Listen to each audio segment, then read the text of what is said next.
Shalom Bapak Ibu, Saudara-saudara yang dikasihi oleh Tuhan. Selamat pagi dan salam sehat untuk kita sekalian.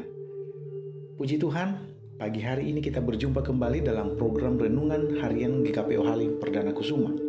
Sebelum kita memulai kegiatan dan aktivitas kita hari ini, saya mengajak Bapak Ibu, Saudara-saudara untuk menyisihkan waktu sejenak untuk membaca dan merenungkan firman Tuhan.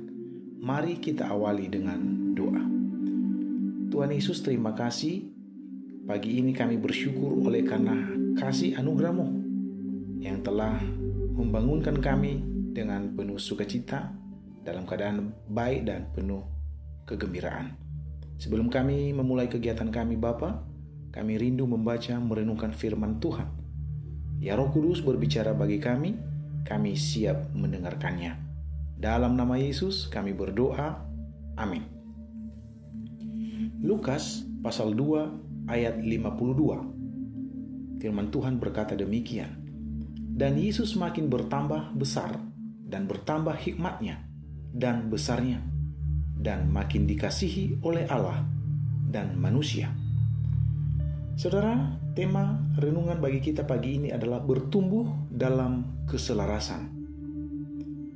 Kalau kita memperhatikan Lukas pasal 2 menceritakan periode awal kehidupan Yesus, dimulai dari kelahirannya di Betlehem hingga masa kanak-kanaknya. Setelah peristiwa kelahiran, penyunatan dan persembahan di Bait Allah, Lukas mengisahkan kunjungan keluarga Yesus ke Yerusalem saat ia berumur 12 tahun untuk merayakan Paskah. Peristiwa ini menyoroti ketaatan keluarga Yesus pada tradisi agama Yahudi dan sekaligus menunjukkan kesadaran Yesus akan identitasnya sebagai anak Allah.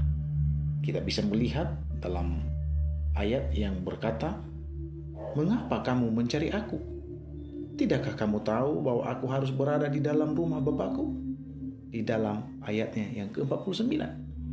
Setelah peristiwa di Bait Allah, Lukas menutup bagian ini dengan sebuah ringkasan yang indah tentang pertumbuhan Yesus dalam segala aspek yang tertulis dalam ayatnya yang ke-52. Dan Yesus makin bertambah besar dan bertambah hikmatnya dan besarnya dan makin dikasihi oleh Allah dan manusia. Nah, Bapak Ibu, Saudara-saudara, bagian ayat ini mengandung beberapa makna penting yang harus kita renungkan di saat pagi hari ini. Yang pertama, pertumbuhan yang holistik atau pertumbuhan yang menyeluruh, di mana bagian ini menekankan pentingnya pertumbuhan yang seimbang dalam 4 aspek kehidupan. Apa saja 4 aspek kehidupan itu? Yang pertama adalah aspek fisik, dikatakan bertambah besar, pertumbuhan dan perkembangan fisik yang sehat. Yang kedua, mental atau intelektual, dikatakan di sana bertambah hikmatnya, yaitu peningkatan pengetahuan, pemahaman, dan kebijaksanaan. Yang ketiga, aspek rohani, dikatakan bertambah besarnya, di mana pendewasaan iman, ketaatan kepada Allah, dan hubungan yang semakin intim dengan Tuhan, dengan Bapa di surga. Dan yang terakhir, yang keempat, aspek sosial atau relasional, makin dikasihi oleh Allah dan manusia, yaitu membangun hubungan yang baik dan harmonis dengan Allah dan sesama manusia. Saudara-saudara, tentu bagian ini menunjukkan kepada kita bahwa pertumbuhan yang sejati tidak hanya berfokus pada 1 atau 2 aspek saja, tetapi mencakup seluruh dimensi kehidupan. Hal yang kedua, Yesus sebagai teladan. Sebagai anak Allah yang menjadi manusia, Yesus memberikan teladan yang sempurna tentang bagaimana seharusnya manusia bertumbuh. Pertumbuhannya yang seimbang menjadi contoh bagi setiap orang percaya untuk mengejar pertumbuhan yang serupa. Dan bagian yang ketiga, proses yang berkelanjutan. Kalau kita memperhatikan frase makin bertambah, menunjukkan kepada kita bahwa pertumbuhan bukanlah sesuatu yang statis atau instan, melainkan sebuah proses yang terus-menerus terjadi. Ini memberikan pengharapan dan motivasi bagi kita sebagai orang percaya untuk terus berjuang dan bertumbuh di dalam iman. Untuk itu, apa yang menjadi aplikasi bagi kita sebagai orang percaya melalui renungan pagi ini? Yang pertama, pertumbuhan fisik. Orang percaya perlu menjaga kesehatan fisik dengan pola makan yang sehat, berolahraga yang teratur, serta istirahat yang cukup. Kesehatan fisik yang baik akan mendukung aktivitas pelayanan dan ibadah kita sehari-hari. Yang kedua, pertumbuhan intelektual.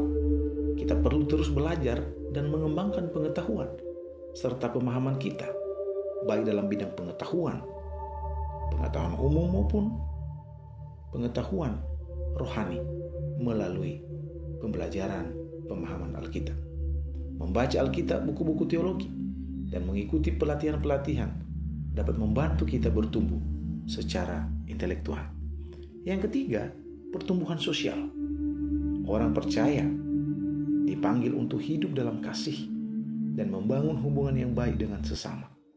Melayani sesama, mengampuni, dan berempati adalah beberapa cara untuk bertumbuh secara sosial. Dan hal yang keempat yang harus kita lakukan adalah bertumbuh secara rohani. Pertumbuhan rohani dicapai melalui hubungan yang intim dengan Tuhan, melalui doa, membaca firman, dan persekutuan dengan sesama orang percaya. Kita perlu terus berjuang untuk semakin mengenal dan taat kepada Tuhan. Dengan demikian, maka kita sebagai orang percaya diajak agar bertumbuh dalam keselarasan. Demikian renungan bagi kita pagi ini. Roh Kudus memampukan kita untuk melakukannya di dalam hidup kita sehari-hari. Amin. Mari berdoa. Kami bersyukur kepadamu ya Tuhan atas kesempatan yang indah yang Tuhan berikan bagi kami, yang boleh bersekutu bersama, membaca dan merenungkan firman Allah. Kau mengajarkan kami untuk bertumbuh di dalam keselarasan dalam seluruh aspek kehidupan kami, baik aspek fisik, aspek sosial, aspek intelektual, dan lebih-lebih aspek kerohanian. Tuhan, tolong kami oleh kuasa Roh Kudus-Mu, mampukan kami untuk bisa bertumbuh di dalam keselarasan bersama dengan Tuhan. Hamba berdoa untuk seluruh jemaat-Mu yang dalam keadaan lemah tubuh, mereka yang merasakan penyakit yang membuat mereka tidak bisa beraktivitas. Ya Tuhan, jamah, sembuhkan dan pulihkan setiap anak-anak-Mu yang sakit. Apa yang menjadi doa, pergumulan, dan harapan mereka biarlah Allah sendiri yang menjawabnya pada waktunya. Kami siap memulai kegiatan kami hari ini, Bapa. Hanya di dalam nama Yesus kami berdoa dan bersyukur. Amin.